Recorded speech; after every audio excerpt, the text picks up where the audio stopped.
Peluang timnas Indonesia untuk menambah kekuatan di lini pertahanan kembali terbuka lebar. Bek tangguh Leeds United, Pascal Struijk, dikabarkan semakin dekat dengan skuad Garuda setelah namanya tidak masuk dalam daftar pemain timnas Belanda untuk Piala Dunia 2026. Mohon subscribe channel ini dulu, biar nggak ketinggalan video terbaru dari kami.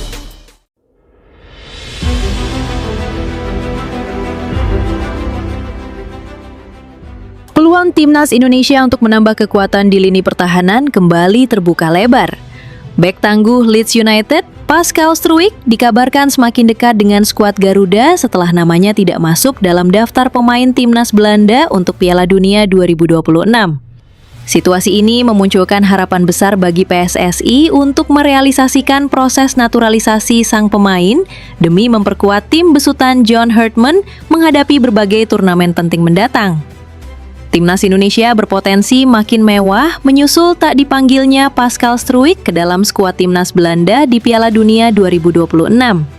Pelatih De Oranje Ronald Koeman telah mengumumkan pasukan perang pentas Trakbar 4 tahunan yang akan berlangsung di Amerika Serikat, Kanada, dan Meksiko dari 11 Juni hingga 19 Juli mendatang. Tak ada nama Pascal Struijk.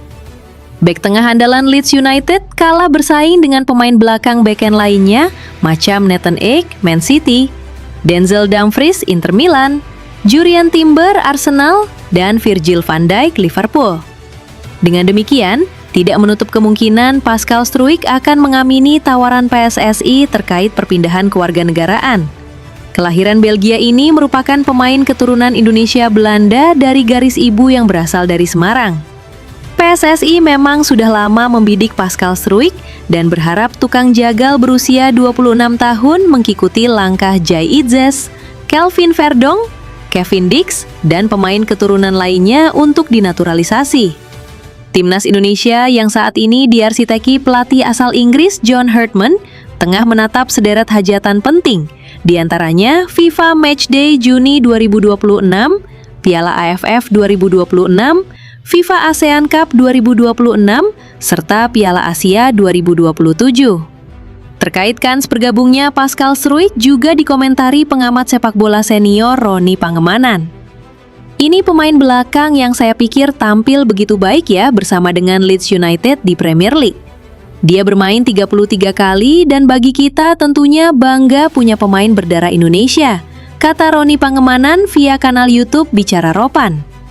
Pascal Struijk belum bisa menentukan sikapnya apakah ke Indonesia, walaupun memang mungkin ada keinginan itu, imbu pengamat yang akrab disapa Ropan.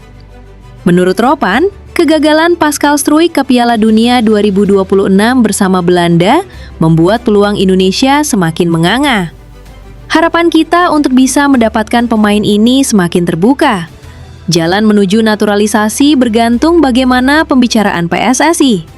Ketua Umum PSSI dan pelatih John Hartman harus bisa meyakinkan Pascal Struijk, tukas Ropan. Dia bisa bergabung dan bisa bermain paling tidak kalau diurus dari sekarang dan dia sudah oke bermain bersama timnas kita karena peluang ke timnas Belanda sudah tertutup, lanjutnya. Jika PSSI gerak cepat, maka bisa saja skuad Garuda diperkuat Pascal Struijk di ajang FIFA ASEAN Cup 21 September hingga 6 Oktober 2026 serta pentas-pentas internasional lainnya, termasuk Piala Asia 2027 pada Januari tahun depan, serta kualifikasi Piala Dunia 2030. Jika semua berjalan dengan lancar dan kami berharap bersama, tentunya dia akan bergabung. Jantung pertahanan kita akan semakin kuat, tukas Ropan, sembari menambahkan duet Pascal Struijk dan Jai Itzes menjadikan lini belakang timnas Indonesia tambah sangar. Mau bermain dengan flat 4 back oke. Mau bermain dengan 3 back juga dia siap. Semua berpulang kepada pelatih John Hartman.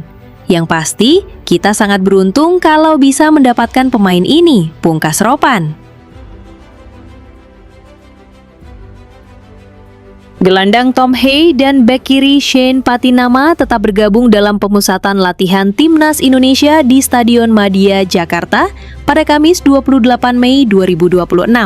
Kehadiran kedua pemain ini menarik perhatian publik karena mereka dipastikan absen membela skuad Garuda pada laga persahabatan internasional mendatang. Pelatih Timnas Indonesia, John Herdman, tetap menyertakan nama mereka dalam daftar 44 pemain yang dipanggil untuk mengikuti sesi latihan terpadu. Keputusan ini diambil guna menjaga kekompakan tim serta memastikan seluruh pemain memahami skema taktik yang dipersiapkan oleh tim pelatih untuk agenda jangka panjang. Absennya kedua pemain pilar tersebut terjadi setelah FIFA menjatuhkan hukuman larangan bertanding sebanyak 4 pertandingan.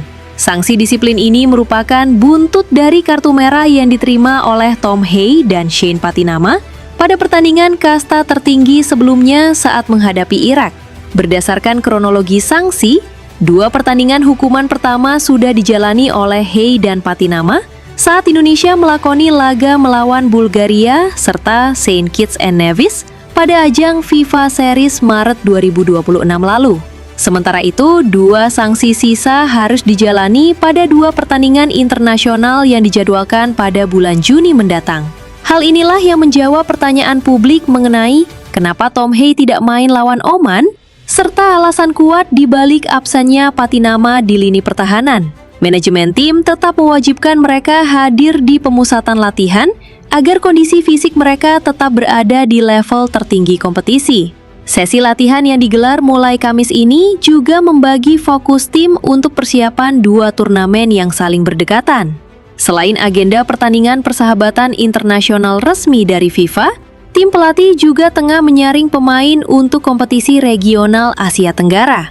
Tim pelatih menerapkan kebijakan 2 sesi pemusatan latihan (TC) yang berjalan secara berkesinambungan di Jakarta. Langkah ini diambil karena jumlah pemain yang dipanggil sangat besar, sehingga diperlukan pemantauan intensif sebelum skuad final diumumkan ke publik. Dari total 44 nama pemain yang mengikuti seleksi awal ini, tim pelatih nantinya hanya akan memilih sekitar 23 nama pemain final. Skuad inilah yang akan didaftarkan secara resmi untuk mengisi komposisi utama tim nasional dalam pertandingan-pertandingan resmi ke depan. Kehadiran Tom Hay dan Shane Patinama di dalam lapangan latihan juga menjadi kesempatan bagi mereka untuk menjaga kebugaran di tengah jeda kompetisi. Menurut laporan olahraga TV One News, Tom Hay telah memperkuat klub lokal sejak tahun lalu dan sukses membawa klubnya meraih gelar juara kompetisi kasta tertinggi domestik. Sementara itu, Shane Patinama, yang saat ini menginjak usia 27 tahun, baru bergabung dengan salah satu klub lokal asal Jakarta pada awal tahun ini. Pemain yang berposisi sebagai bek kiri tersebut baru melakoni total 10 pertandingan di kompetisi domestik, di mana mayoritas penampilannya dimulai dari bangku cadangan sebagai pemain pengganti. Bergabungnya kedua pemain senior ini diharapkan mampu memberikan dampak positif berupa transfer pengalaman serta motivasi bagi para pemain muda yang baru pertama kali mendapat panggilan tim nasional. Proses adaptasi taktik di bawah arahan pelatih John Herdman dipastikan tetap berjalan bagi seluruh pemain tanpa terkecuali. Kabar gembira datang bagi para pecinta game sepak bola di tanah air. Tim nasional Indonesia kini secara resmi telah tersedia di game populer EA Sports FC 26 dan versi FC Mobile. Kini para penggemar skuad Garuda sudah bisa mengendalikan tim kesayangannya secara langsung di dalam permainan. Pengumuman penting ini sekaligus menandai babak baru sepak bola Indonesia di ranah digital. Hadirnya Timnas Indonesia dalam seri game terbaru ini merupakan hasil dari kerjasama resmi antara EA Sports dengan PSSI. Kolaborasi ini diperkenalkan secara luas melalui sebuah acara spesial bertajuk The Garuda Club. Acara yang berlangsung di Bengkel Space Jakarta tersebut bertujuan untuk memperluas jangkauan sepak bola Indonesia ke level global melalui platform digital. Peluncuran ini menjadi momentum bersejarah bagi ekosistem sepak bola nasional. Beberapa poin penting dari kerjasama antara PSSI dan EA Sports meliputi integrasi penuh skuad Timnas Indonesia ke dalam game EA Sports FC 26 dan FC Mobile. Lisensi resmi yang mencakup penggunaan logo, jersey, hingga detail wajah para pemain. Peningkatan keterlibatan fans sepak bola Indonesia di kancah game internasional upaya memperkenalkan sepak bola Indonesia kepada audiens global secara lebih luas. Dengan adanya lisensi resmi ini, visualisasi pemain di dalam game akan terlihat jauh lebih nyata dan akurat. Para pemain game tidak hanya mendapatkan nama, tetapi juga pengalaman visual yang autentik sesuai aslinya. 3 pemain pilar Timnas Indonesia, yakni Tom Haye, Marcelino Ferdinand, dan Witan Sulaiman, turut hadir dalam acara peluncuran tersebut. Mereka tampak sangat bersemangat menyambut kehadiran wajah mereka sendiri dalam game tersebut. Tom Haye mengungkapkan bahwa keberadaan elemen personal dalam game akan membuat pengalaman bermain menjadi jauh lebih menyenangkan. Baginya, bermain dengan karakter yang dikenal secara pribadi memberikan kepuasan tersendiri bagi para pengguna. Senada dengan Tom, Marcelino Ferdinand merasa bangga karena kini Indonesia memiliki perwakilan tim nasional di game kelas dunia. Ia menilai hal ini sangat menarik bagi masyarakat Indonesia yang memang gemar bermain game sepak bola. Witan Sulaiman juga menambahkan bahwa kolaborasi ini akan sangat berpengaruh bagi basis pendukung Timnas Indonesia. Mengingat euforia sepak bola di tanah air yang sangat tinggi, fitur ini tentu menjadi sesuatu yang sudah lama dinantikan. Kini, para pemain game di seluruh dunia sudah bisa memilih dan memenangkan berbagai turnamen virtual menggunakan seragam kebanggaan merah putih. Langkah ini diharapkan mampu meningkatkan popularitas para penggawa Garuda di mata dunia.